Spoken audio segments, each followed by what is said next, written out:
A gente precisa de um complexo médico industrial no Brasil que dê suporte ao sistema da dimensão que é o SUS. A gente precisa de um complexo médico industrial forte o suficiente e com um mercado que já é um mercado dado, um mercado já cativo.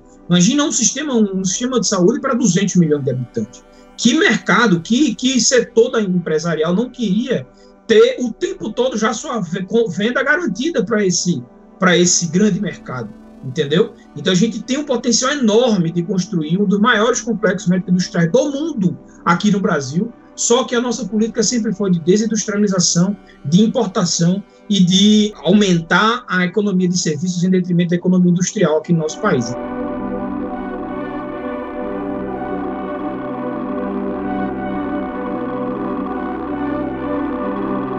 Olha, para a gente tem sido uma coisa muito, muito nova, muito diferente e muito assustadora também, né? Porque é uma doença que é muito diferente das outras. A gente nunca, faz muitos anos, eu acho que desde a pandemia da gripe espanhola, que o mundo ele não enfrenta uma doença que ela não ataca só o indivíduo, né? Eu acho que é importante colocar isso já desde o início, em que o coronavírus, a doença do coronavírus descoberta em 2019, ela não ataca só o organismo humano, né? Ela ataca os organismos sociais. Isso daí é importante que a gente diga, porque o coronavírus, quando ele com a capacidade de disseminação, né, de infectividade altíssima que esse vírus tem, em que normalmente uma pessoa pode estar passando até para 4, 5 pessoas, a gente tem uma capacidade enorme de multiplicação dos casos de uma forma muito rápida, e ao multiplicar casos de forma muito rápida, a gente sobrecarrega os sistemas de saúde. E para evitar um colapso de mortes humanas, de empilhamento de mortes humanas, vamos dizer assim, esse sistema esse vírus acaba atacando os outros sistemas da sociedade. E aí a gente fala do sistema econômico, do sistema educacional, de todos os outros sistemas que organizam a sociedade do mundo todo. Esse vírus ele acaba atacando, de certa forma, porque ele esgota a capacidade do sistema de saúde, ele ultrapassa a capacidade de resposta desses sistemas, ele ultrapassa a capacidade de resposta dos sistemas econômicos que não estavam voltados para responder ou organizados para responder a uma pandemia desse tamanho, dessa magnitude. Então a gente fica muito preocupado, porque a gente que é médico, a gente tem outras preocupações também da porta para dentro do hospital. A gente convive enquanto sociedade com as preocupações da porta para fora. Mas da porta para dentro do hospital, a gente convive com outros problemas, que é o fato de que essa doença não tem cura, de que a gente tem tratamentos que a gente vem fornecendo, mas são tratamentos de suporte que a gente dá para doenças que cursam com a síndrome respiratória aguda grave, que é o que cursa coronavírus 19, mas ainda não, a gente sabe que não é só isso. Hoje a gente já sabe que a gente tem outros elementos fisiopatológicos, inclusive, que desassemelham essa doença, por assim dizer, né, que deixam ela, que mostram para a gente que ela é uma doença completamente diferente de uma gripe, né? Ela começa com a pneumonia viral, a gente tem um curso de pneumonia viral que é muito evidente, mas a gente tem outros elementos, como vem sendo descoberto recentemente a questão da coagulação intravascular, que ainda é pouco elucidado, que são outros mecanismos da doença e que causam outras complicações muito diferentes de uma simples pneumonia, de uma simples gripe. Então, é uma doencinha perversa para o indivíduo e para a coletividade. Tenho colegas afastados hoje do trabalho, né, colegas de plantão que estão afastados da linha de frente justamente porque estão doentes. É uma coisa que é muito assustadora para a gente, porque assim, a gente usa os equipamentos de proteção individual. Em vários locais a gente tem falta de EPIs. Isso é uma coisa que é importante que se diga, que a gente ainda tem uma falta em vários hospitais de equipamento de proteção individual, e aí não só médicos, mas toda a equipe de saúde que lidam com esses pacientes COVID diretamente, com fisioterapeutas, enfermeiros, né, os auxiliares de enfermagem, os técnicos de enfermagem, o pessoal da limpeza. Todo mundo está muito suscetível a ser infectado dentro do ambiente de trabalho. E isso daí deixa a gente muito ansioso, muito preocupado, mesmo dentro dos ambientes de trabalho, no cotidiano. Então, isso daí traz uma carga para a gente que é enorme. A gente tem relatos de colegas que já morreram, a gente tem relatos de colegas que estão afastados do trabalho. Relato não, a gente conhece, né, só relato de ouvir falar.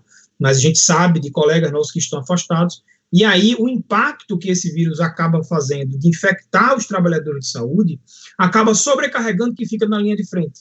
Porque ao sobrecarregar quem está na linha de ao afastar uma parcela, quem está na linha de frente tem que se desdobrar para poder estar cobrindo escalas de plantão para não deixar os pacientes desassistidos.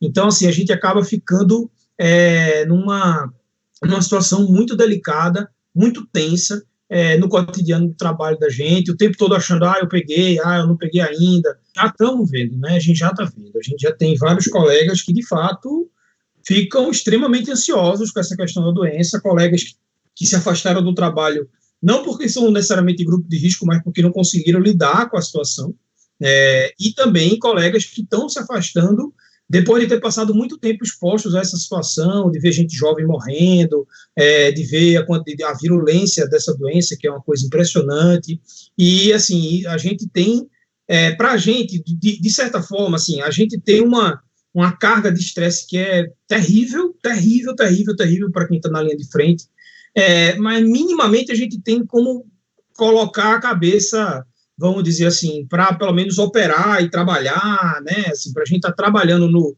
a gente está com a cabeça focada no trabalho, pelo menos, né, assim, a gente acaba, isso aí é um pouco também, para quem estuda saúde mental, um pouco de fator de proteção, né, você ter a cabeça focada no trabalho.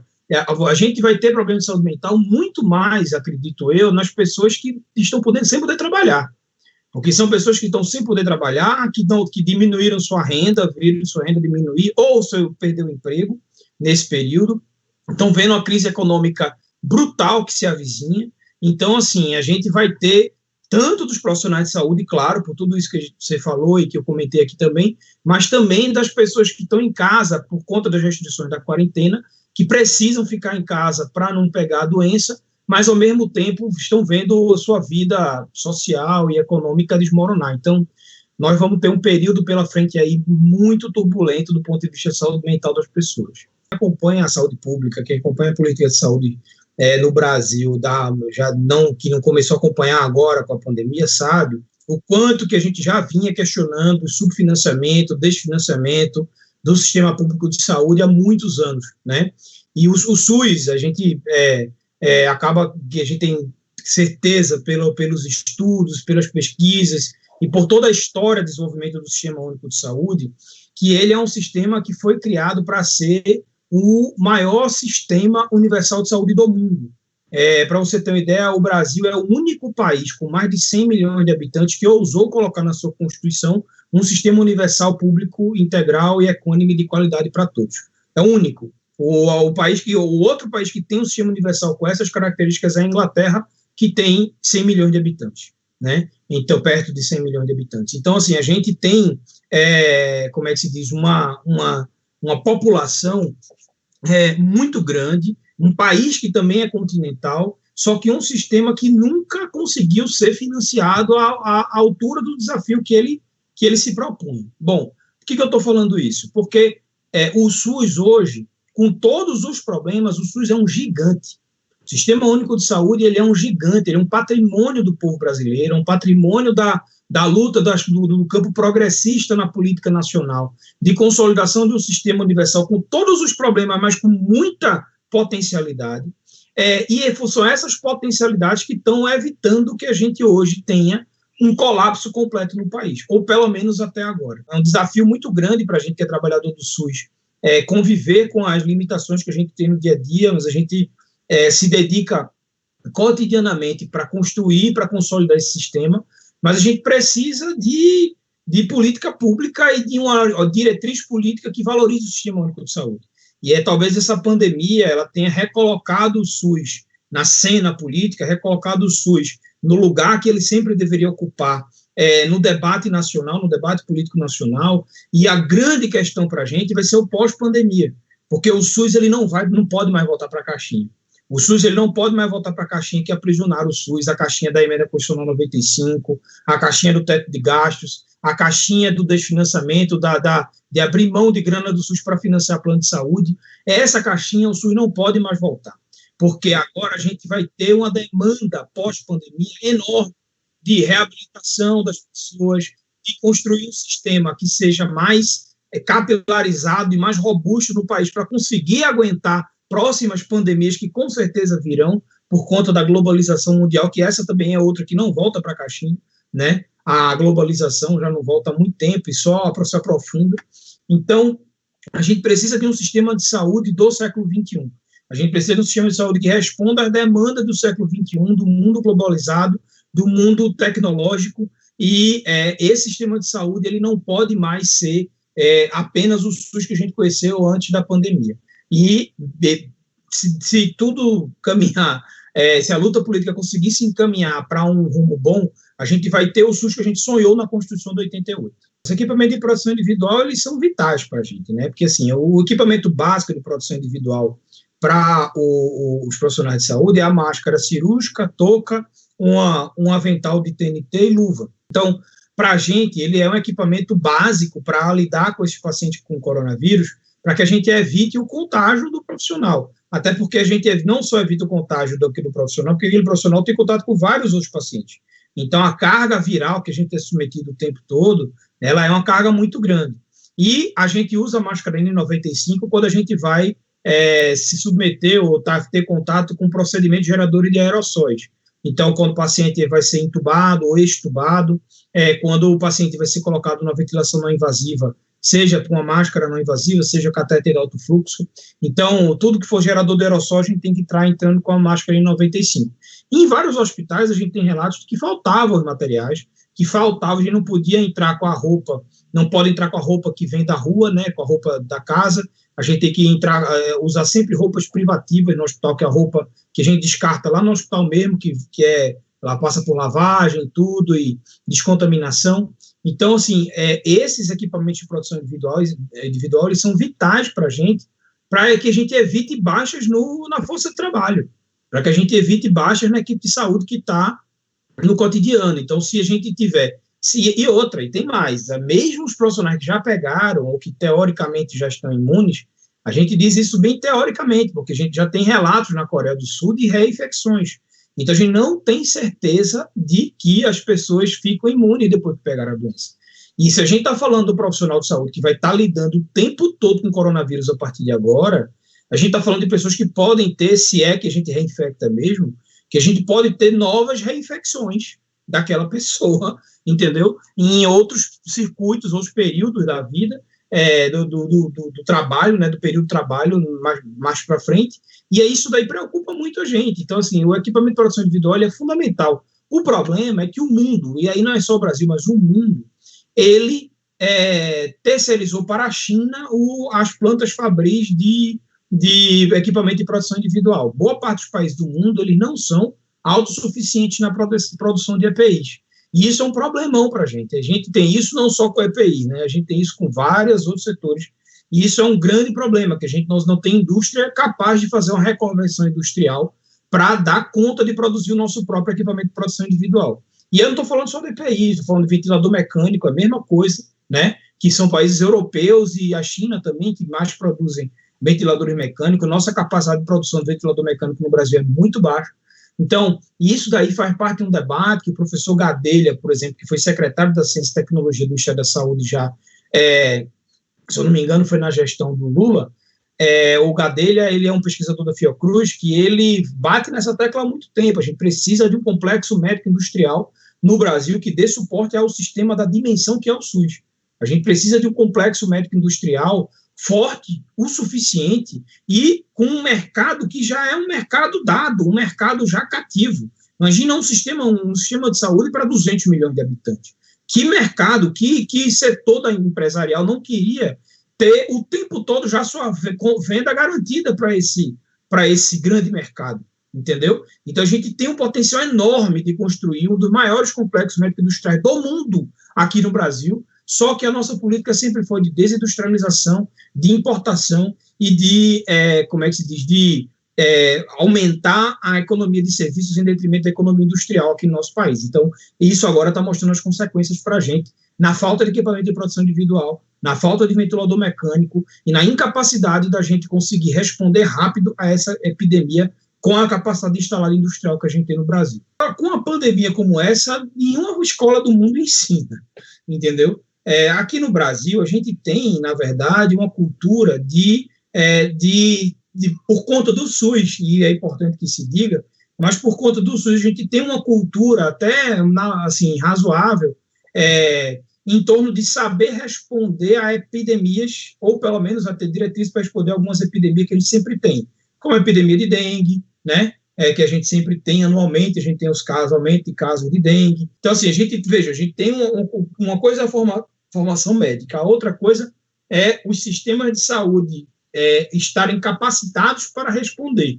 Porque, assim, uma coisa, a gente tem um sistema de vigilância que ele é muito eficiente para identificar quando é que a gente está em risco de epidemia ou não, que esse sistema de vigilância é muito eficiente, mas a assistência ela não acompanha no mesmo ritmo. A assistência é a quantidade de postos de saúde que eu tenho, quantidade de trabalhadores de saúde que eu tenho, a quantidade de hospitais e leitos hospitalares que eu tenho. Então, tudo isso, a gente tem algum know-how com alguns problemas aqui no Brasil, diferente de alguns países que não lidam muito mais com doenças infecciosas. Tem muitos países que a taxa de doenças infecciosas que são ligadas a essa sazonalidade e tropicalidade é muito mais baixa do que no Brasil, que convive muito mais com doenças crônicas não transmissíveis, que a gente já convive mais aqui também. Só que a gente ainda tem uma carga muito grande de doença infecciosa no Brasil, então isso faz com que, de uma forma geral, nossos médicos eles sejam um pouco mais ambientados a lidar com elas do que médicos de alguns outros países, né? Principalmente alguns europeus, que têm uma carga de doença infecciosa um pouco menor. Mas isso não quer dizer que a gente esteja capaz para fazer uma resposta adequada ao tamanho dessa pandemia. E a corporação médica, assim, a gente... não vou nem falar de corporação agora, falando enquanto profissionais, a gente está numa dificuldade muito grande, porque a gente tem uma falha, um leque de formação muito importante no ponto de vista de medicina baseada em evidência nas faculdades de medicina. A formação médica no Brasil, ela tem muitos problemas, muitos mesmo, e aí não é só para responder uma pandemia, mas aí é de ler a evidência científica da melhor forma e de ser mais afeito à ciência do que a achismo e tal. Então, assim, isso daí é uma coisa que a gente já percebia no Brasil há muitos anos, desde a época que eu fiz minha faculdade, a gente lutando por reformas de currículo, de tentar incorporar mais assim, ao pensamento científico, a medicina baseada em evidência no cotidiano da escola médica, do que simplesmente um pensamento fisiopatológico dedutivo, empírico, que a gente usava 100 anos atrás. Então, a gente tem esse leque. E essa dificuldade coloca a gente, muitos médicos, a se embalarem com medo social na resposta do tratamento, por exemplo. Então, essa questão da cloroquina, por exemplo, o fato da maioria dos médicos estarem prescrevendo cloroquina, que é um medicamento que não tem evidência científica, faz mais parte que isso. Eu prefiro dar o remédio do que não estar fazendo nada. Você não vai fazer nada. Você vai dar outro suporte para o paciente, né? Hemodiálise é tratamento, se o paciente precisar. Intubação é um tratamento. Intubação a gente está protegendo a via aérea, a gente está oxigenando melhor o paciente que está com aquela condição, até o paciente criar anticorpos e responder sozinho àquela doença. Então, a questão da cloroquina, ela é clássica disso, da má formação da gente. O fato da maioria dos hospitais brasileiros, com raras exceções, estarem prescrevendo a cloroquina, ela fala muito da qualidade da formação de médico que a gente tem aqui, né? De médicos que estudam pouco, que estudam o mínimo para saber de alguma coisa nova, que formam muito sua opinião pelo representante da indústria farmacêutica, ao invés do seu próprio esforço de estudo e de pesquisa sistematizada. Então, fala muito da má formação médica que a gente tem no Brasil. Mas isso também não é uma exclusividade nossa. Artigos recentes da revista britânica BMJ, que é o British Medical Journal, eles apontavam que entre os médicos ingleses, em torno de 80% não estuda há mais de 10 anos. Não faz uma revisão, uma reciclagem. Você imagina os brasileiros aqui. Então, assim, a gente tem uma dificuldade enorme dessa formação. Então, esse é um problema. E o Conselho Federal de Medicina, aí falando em termo de corporação, ele envergonha a gente, né, nesse sentido, por também entrar, e aí o Conselho Federal ele ter a obrigação de não fazer isso, porque a obrigação do Conselho Federal de Medicina é, sobretudo, proteger a população e não a corporação, né, mas ele, assim, envergonha com essa posição recente agora de autorizar, mas não recomendar o uso da cloroquina. É um negócio completamente absurdo e também respondendo muito a demandas políticas e alianças políticas do Conselho Federal de Medicina com o governo federal. Então, isso entristece muito a gente, vendo como a nossa corporação ela está indo num sentido de jogar para as cucuias a ciência em prol da política ou da má ciência, vamos dizer assim, ou da má prática médica, de acordo com o que a mídia quer, os pacientes querem, enfim. A má prática nunca protege as pessoas, isso é importante que a gente diga. Não há má prática médica que proteja os pacientes, só quem protege o paciente, de fato, é a boa prática e baseada em evidência. A importância do médico de família, não só no Brasil, mas no mundo, ela é fundamental. A nossa residência aqui no Brasil, a especialização é muito nova, muito recente, e a gente precisa, para ter um sistema de saúde com a capacidade de responder até 80% dos problemas de saúde na atenção primária, a gente precisa ter médicos de família muito bem formados. E o médico de família não é simplesmente um cara que só vai atender lá a criança, gestante, fazer um pré-natal e mandar qualquer hipertensão para o cardiologista, qualquer diabetes para o endócrino, hipotiroidismo para o endócrino, tratar dor, manda direto para o ortopedista, para o reumatologista, nada disso. Um médico de família bem formado, ele tem que ser capaz de responder a maior parte desses problemas lá na atenção primária. E aí, assim, isso daí é fundamental para o nosso país, fundamental para a estruturação do SUS. Então, no Brasil, a medicina de família, ela nasce imbricada com a consolidação do Sistema Único de Saúde. E para a gente é muito importante que isso daí continue nessa trajetória, até porque a gente precisa de um novo SUS depois dessa pandemia também.